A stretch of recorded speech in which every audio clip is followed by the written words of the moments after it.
আমরা গতকালকে আরো 4টা নতুন ব্রিজ এলজিডি ব্রিজ পাইছি মাশাআল্লাহ। 2 উপজেলায় সোনারগাঁ 2টা, মাধবপুর 2টা, আর এই যে ব্রিজটা প্রায় 170 কোটি টাকা বাজেট হয়েছে।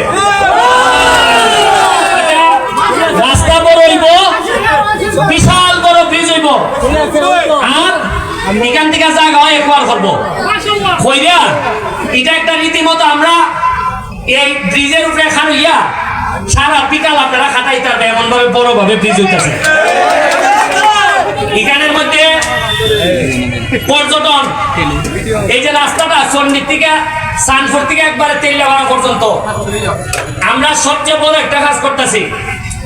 রামগঙ্গা একটা টিলার উপরে বড় করে একটা লাভ পয়েন্ট, ভালোবাসার একটা পয়েন্ট থাকবো।